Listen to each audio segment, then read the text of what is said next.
Hariom student धोरण 5 subject है English 1 unit 4 activity 4D એમાં ગઈ વખતે આપણે એક્ટિવિટી 4A એમાં તમને મેં ખાસ વર્ષની મેઇન 3 સિઝન હોય શિયાળો જેને વિન્ટર કહેવાય, ઉનાળો જેને સમર કહેવાય અને ચોમાસું જેને મોન્સૂન કહેવાય.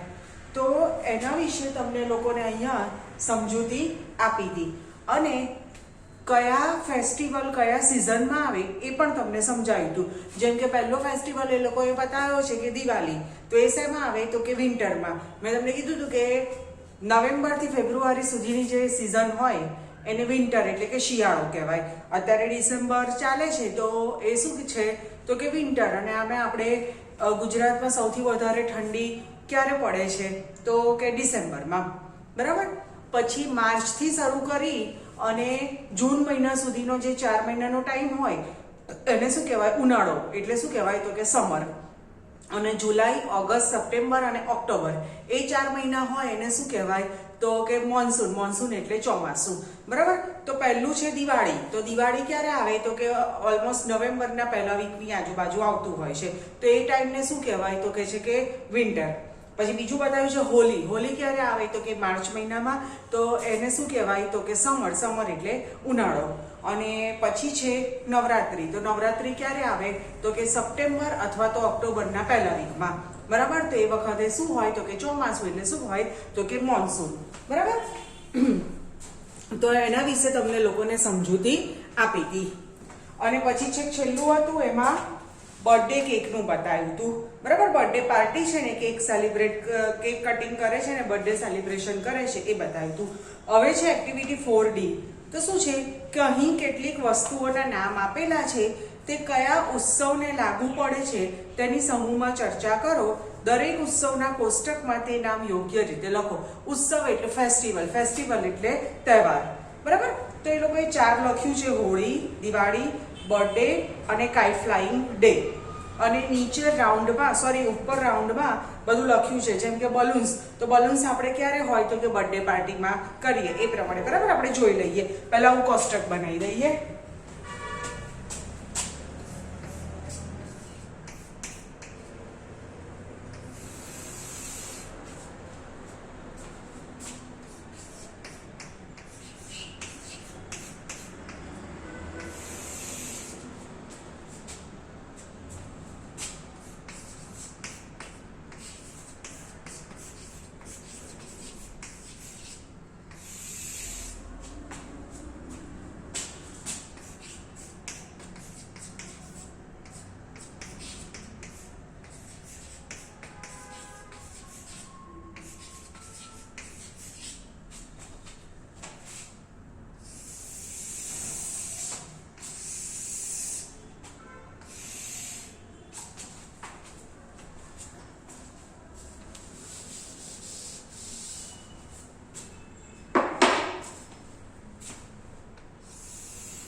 ઓકે, ચલો.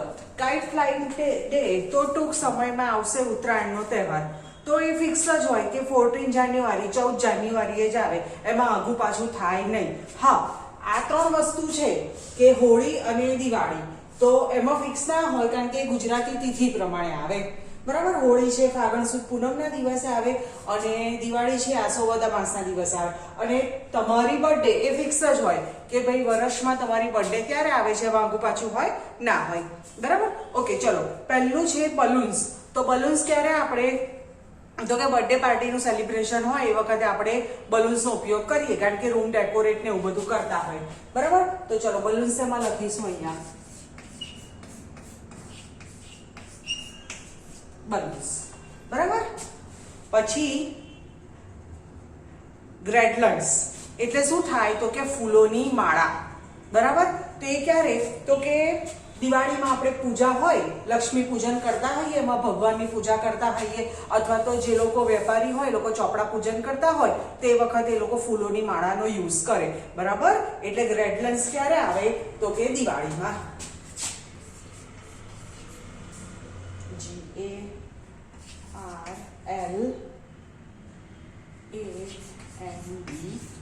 GARLANDS. ઓકે, અહીંથી આમ રાઈટ સાઈડે જજો. પછી છે એ ફેસ્ટુન. ફેસ્ટુન એટલે શું થાય તો કે સજાવટ. સજાવટ તમે લોકો ક્યારે કરો તો કે દિવાળીમાં પણ કરો અને બર્થડે પાર્ટીમાં પણ સજાવટ કરો, બરાબર. પણ આપણે શેમાં લખીશું તો કે દિવાળીમાં, બરાબર. એટલે લખી દઈએ એ ફેસ્ટુન.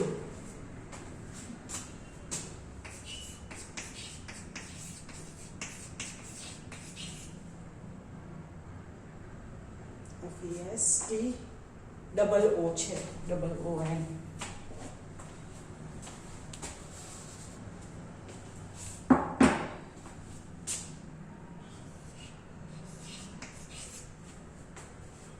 બરાબર. પછી શું છે કલર્સ. ઓકે, તો કલર્સ ક્યારે આવે તો બધાને ખબર છે કે હોળી. હોળી એ કલરનો ફેસ્ટિવલ છે, એમાં બધા એકબીજાની ઉપર કલર છાંટી અને એન્જોયમેન્ટ કરતા હોય છે. ઓકે, એટલે અહીંયા શું આવશે કલર્સ.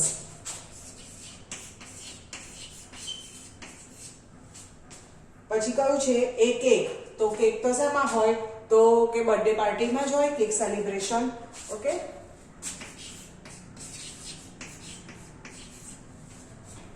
પછી છે ચોકલેટ્સ. તો ચોકલેટ પણ ક્યારે હોય? ચોકલેટ સોરી એ કેક દિવાળીમાં લખાઈ ગયું, એ ક્યાં આવશે? બર્થડે પાર્ટીમાં.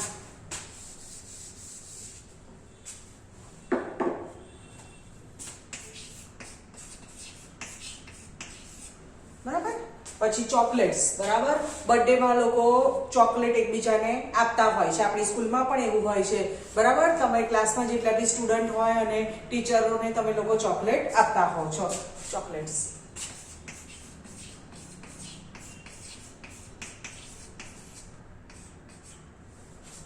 પછી છે એ કાઇટ. તો બધાને ખબર છે ક્યારે આવે તો કે કાઇટ ફ્લાઇંગ ડે વખતે. એટલે શું લખી દઈશું અહીંયા એ કાઇટ.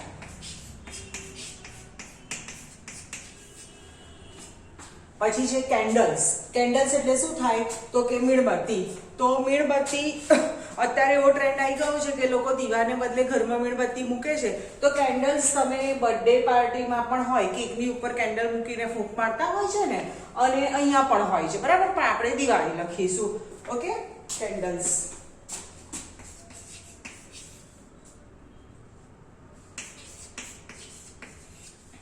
ઓકે, પછી છે ગિફ્ટ. તો ગિફ્ટ તો ક્યારે હોય? બર્થડે માં જ હોય, બરાબર. તમારી બર્થડે હોય, તમે લોકોએ બધાને ઇન્વાઇટ કર્યા હોય તો લોકો તમારા ઘરે આવી, તમે એમને ગિફ્ટ આપો, પછી તમે સામે રિટર્ન ગિફ્ટ આપો, બરાબર. એટલે શું આવશે એ ગિફ્ટ બર્થડે માં.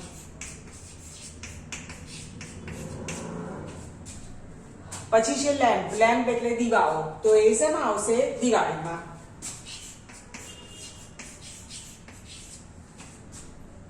પછી છે ફ્લાવર્સ. તો ફ્લાવર્સ ક્યારે હોય તો એ પણ ક્યાં હોય તો કે દિવાળીમાં.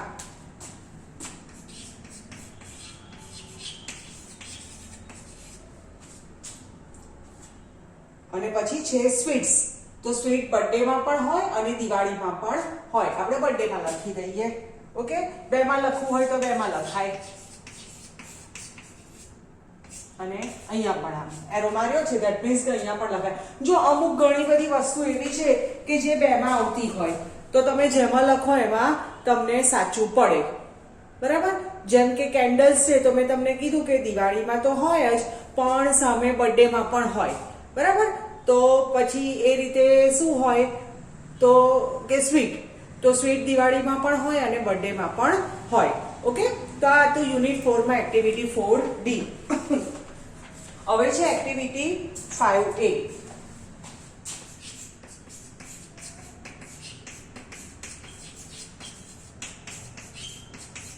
એમાં શું છે કે જોડીમાં કામ કરો ને ઉદાહરણ પ્રમાણે પ્રશ્નોના જવાબ લખો. એક તમને બાજુમાં પિક્ચર આપ્યું છે અને એની બાજુમાં નામ લખ્યું છે અને શું કરે છે તમારે જોવાનું છે. ઓકે, ચલો. હુ ઇઝ કુકિંગ તો લખ્યું છે કે સીમા ઇઝ કુકિંગ. ઓકે, તો અહીંયા તમને સીમાનું પિક્ચર દેખાય છે? હા, છેક નીચે છે. જો પેજ નંબર 72 ઉપર ચલાવું છું, બરાબર? તો એમાં સીમા છેક નીચે છે અને રસોઈ બનાવી રહી છે. કુકિંગ એટલે રસોઈ બનાવવું. ઓકે, ચલો લખીએ. Who is swimming. સ્વિમિંગ એટલે તરવું. કોણ તરી રહ્યું છે? તો છેક નીચે છે જો દીક્ષા. તો શું આવશે? દીક્ષા ઇઝ સ્વિમિંગ. ઓકે, ચલો લખીએ.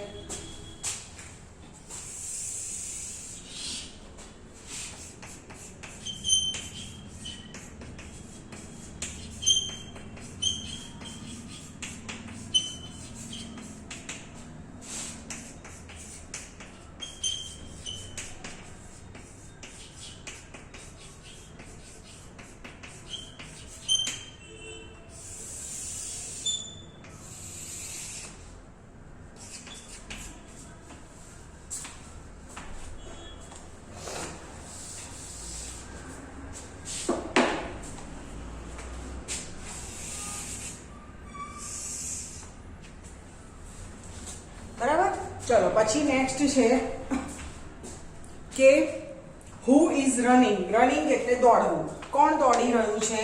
ઓકે, તો તમારે લોકોએ પિક્ચર જોવાનું એટલે તમને લોકોને ખબર પડી જશે. ઓકે, તો શું છે? કોણ દોડી રહ્યું છે? તો કે કલરવ. જો તો શું આવશે? કલરવ ઇઝ રનિંગ. કલરવ નામનો છોકરો છે એ દોડી રહ્યો છે.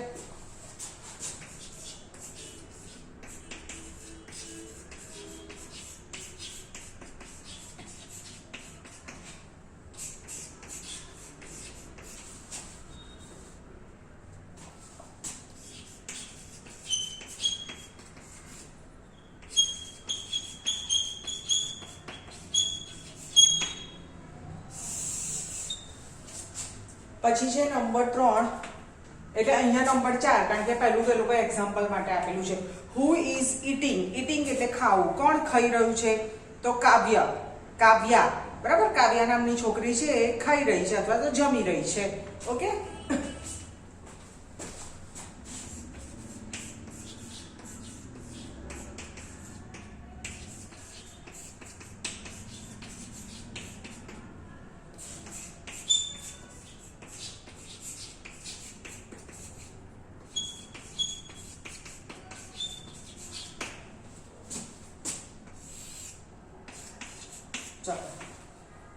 Who is crying. કોણ રડી રહ્યું છે? બરાબર, તો જુઓ રાઘવ, કારણ કે એની આંખ બતાવી છે ને એમાંથી આંસુ નીકળે છે. બરાબર, તો શું આવશે? Raghav is crying.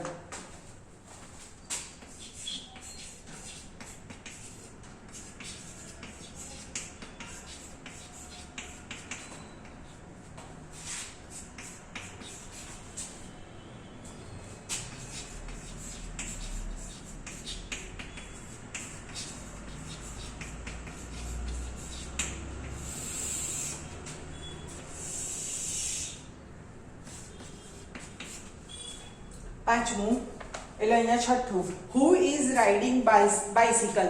રાઇડિંગ એટલે સવાર થવું. તો કોણ સાયકલ પર સવાર થઈ રહ્યું છે અથવા તો કોણ સાયકલ ચલાવી રહ્યું છે?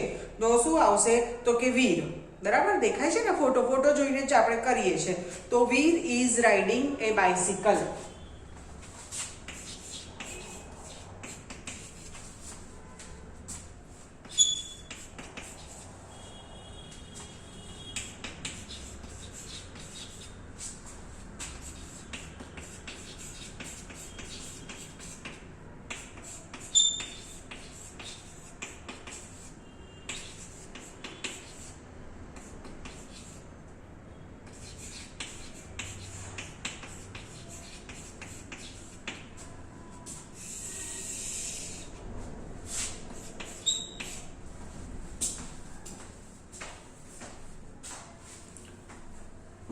ઓકે, ચલો પછી છે હુ ઇઝ સિંગિંગ. કોણ ગાઈ રહ્યું છે? તો જો એની બાજુમાં છે સિંગિંગ લખ્યું છે, એની લેફ્ટ સાઈડે ઇમરાન કરીને છે. તો જો પહેલા સંગીતના જે સૂરો નીકળતા હોય ને એવું બતાવ્યું છે. તો શું આવશે? Imran is singing.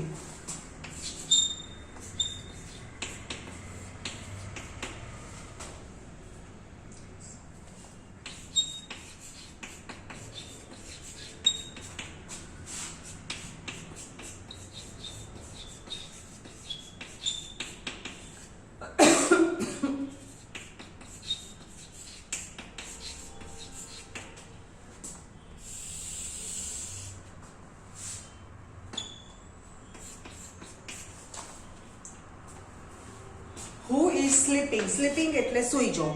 કોણ સૂઈ રહ્યું છે? તો રેના. બરાબર, રેના કરીને છે એ શું છે તો કે સૂઈ ગઈ છે.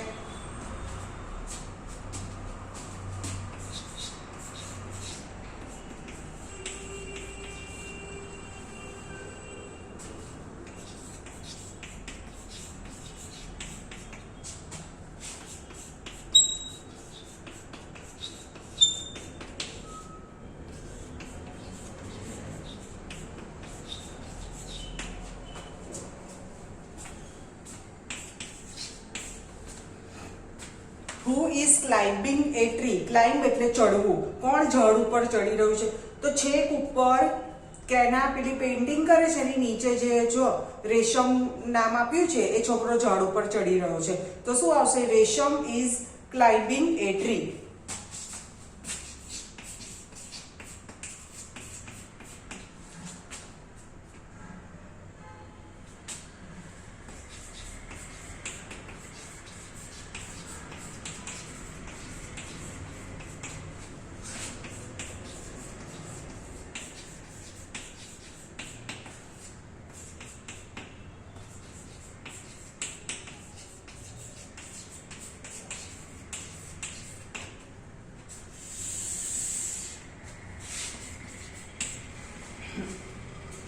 Who is praying? Praying એટલે પ્રાર્થના કરવું.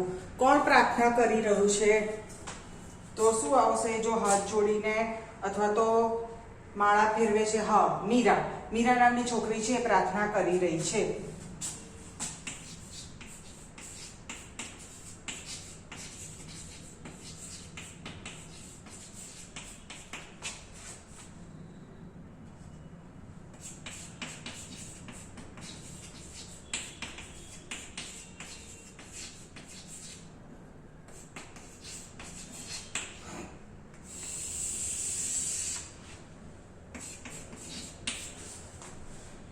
પછી who is drawing a picture? કોણ પિક્ચર ડ્રો કરી રહ્યું છે અથવા તો કોણ પિક્ચર દોરી રહ્યું છે? તો કોણ આવશે? કેના. પહેલું જ નામ છે કેના. તો શું આવશે? કેના is drawing a picture.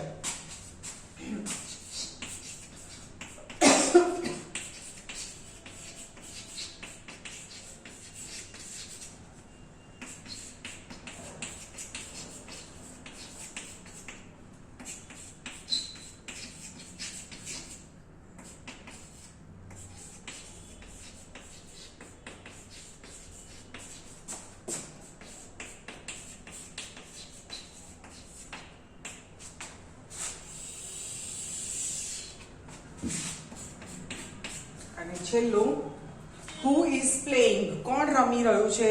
તો એન્થોની. કેવી રીતે ખબર પડે? કારણ કે એના હાથમાં રેકેટ છે. તો રેકેટ થી તો શું થાય? ભણાય? ના. પ્રાર્થના થાય? ના. જમાય? ના. શું થાય? રમાય. બરાબર. તો શું આવશે? Anthony is playing.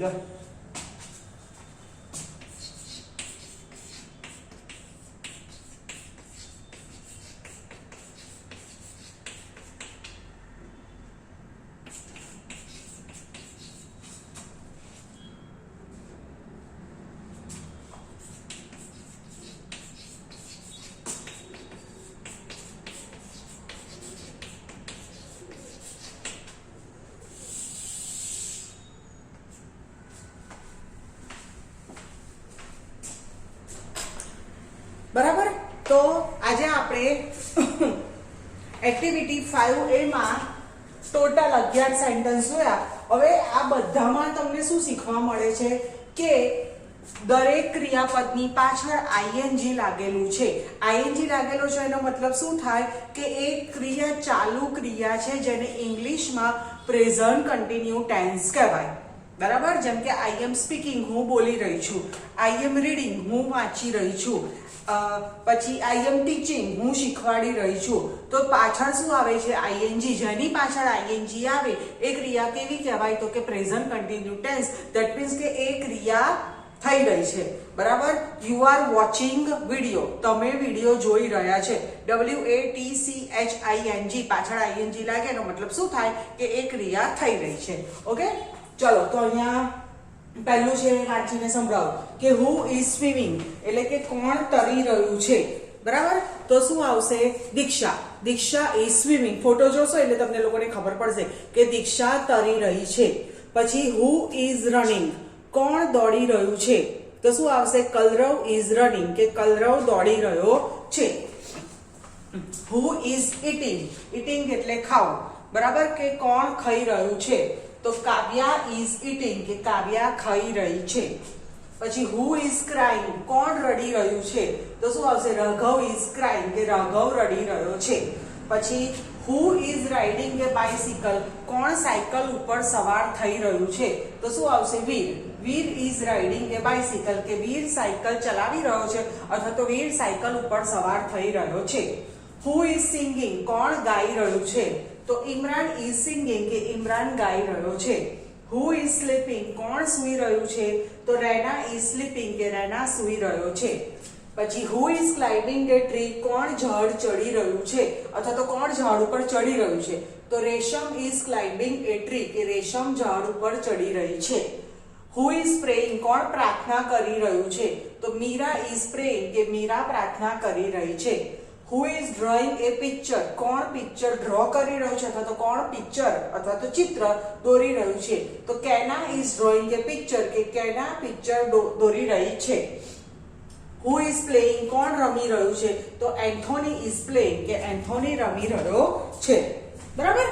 તો આથી આપણે આજે યુનિટ 4 માં એક્ટિવિટી 4D એમાં હોલી, દિવાળી, બર્થડે અને કાઇટ ફ્લાઇંગ એમાં આપણે ક્લાસિફિકેશન એટલે કે વર્ગીકરણ કર્યું કે શેમાં શું આવે. બરાબર. હોળીમાં શું આવે? તો કે કલર્સ. કલર્સ એટલે શું થાય? રંગો. દિવાળીમાં શું આવે? તો કે ગ્રેડલન્સ. ગ્રેડલન્સ એટલે ફૂલોની માળા. મેં તમને સમજાયું ને એમ કે વખતે પેલું લક્ષ્મી પૂજન ને ચોપડા પૂજન હોય એમાં ફૂલોની માળાનો ઉપયોગ કરે. પછી છે ફેસ્ટૂન. ફેસ્ટૂન એટલે શું થાય? તો કે સજાવટ. તો દિવાળી વખતે લોકો ઘર સજાવટમાં ઉપયોગમાં લે. હવે આ જ વસ્તુ અહીંયા બર્થડેમાં પણ આવે. મેં તમને કીધું હતું ને કે અમુક વસ્તુ એવી છે કે બેમાં બર્થડે પાર્ટી રાખી હોય તો તમે એ હોલ હોય એનું ડેકોરેશન કરો. બરાબર. પછી લેમ્પ. લેમ્પ એટલે દીવાઓ. તો એ પણ શેમાં આવે? દિવાળીમાં. ફ્લાવર્સ એટલે ફૂલો. તો એ પણ શેમાં આવે? તો કે દિવાળીમાં. બલૂન્સ એટલે ફુગ્ગાઓ. તો જનરલી બર્થડે નાના છોકરાઓની સેલિબ્રેટ કરતા હોય તો એમાં એ લોકો બલૂન્સ એટલે ફુગ્ગાઓનો યુઝ કરે. પછી છે કેક. કેક તો શેમાં આવે? તો કે બર્થડેમાં જ આવે. ચોકલેટ્સ. ચોકલેટ્સ પણ શેમાં આવે? તો કે બર્થડેમાં આવે. ગિફ્ટ. ગિફ્ટ પણ શેમાં હોય? બર્થડેમાં હોય. ગિફ્ટ આપે અને સામે રિટર્ન ગિફ્ટ રિટર્ન કરે. પછી છે સ્વીટ્સ. તો સ્વીટ બર્થડેમાં પણ આવે અને દિવાળીમાં પણ આવે. બે જગ્યાએ. દિવાળીમાં અને ન્યૂ યર નવા વર્ષના દિવસે લોકો મોહનથાળ ને કાજુ કતરી ને એવી બધી મીઠાઈ ખાતા હોય છે. બરાબર. પછી કાઇટ. તો એ તો શેમાં આવે? ખાલી કાઇટ ફ્લાઇંગ ડેમાં આવે. બરાબર. તો આજે આપણે બે એક્ટિવિટી જોઈ કે યુનિટ 4 માં એક્ટિવિટી 4D અને 5A. બરાબર. આ બંને એક્ટિવિટી જોઈ. હવે બીજી એક વસ્તુ વારંવાર ના પાડવા છતાં વર્કશીટમાં તમે લોકો તમારા ટ્યુશન ટીચર અથવા તો મોટા ભાઈ બહેન કે ઘરમાં મમ્મી પપ્પા જોડે લખાવડાવો છો. અત્યારે તમને માર્ક્સ મળી જશે, તમને સારું લાગશે, પણ આગળ જતા આ બેઝ આ પાયો કાચો રહી જશે તો આગળ જતા છઠ્ઠા ધોરણમાં તમને લોકોને જ ભારે પડશે. કારણ કે છઠ્ઠા ધોરણમાં તો તમે લોકો સ્કૂલમાં આવશો. હવે અત્યારે વર્કશીટમાં ઇંગ્લિશમાં તમને કશું ખબર નહીં પડી હોય, વર્કશીટ તમારા મોટા ભાઈ બહેન મમ્મી પપ્પાએ કે કોઈ તમારા ટ્યુશન ટીચરે લખ્યા હોય એટલે માર્ક્સ આવી જાય એટલે તમને લોકોને એવું થાય કે ઓહો અમે કેટલા હોશિયાર છે. પણ અત્યારે તમને ઇંગ્લિશમાં કશું નહીં આવડ્યું હોય, ખાસ કરીને ગ્રામર, તો છઠ્ઠા ધોરણમાં તો આના કરતાં બી અઘરું આવશે. તો અત્યારનો જ પાયો કાચો રહેશે તો છઠ્ઠા ધોરણમાં તમે લોકો કેમ ના કરશો. બરાબર. એટલે વારંવાર સૂચના આપું છું કે વર્કશીટ જાતે લખો, તમારા મમ્મી પપ્પા ભાઈ બહેન કે ટ્યુશન ટીચર જોડે ના લખાવડાવો. બરાબર ને? ત્યાર પછી માર્ક્સ કપાઈ જશે. ઓકે. આટલું અભ્યાસ કરી લેજો, વર્કશીટમાં આમાંથી પૂછાઈ શકશે. નેક્સ્ટ ટાઈમ આપણે એક્ટિવિટી 5B કરીશું. ઓકે. નમસ્કાર. હરિઓમ.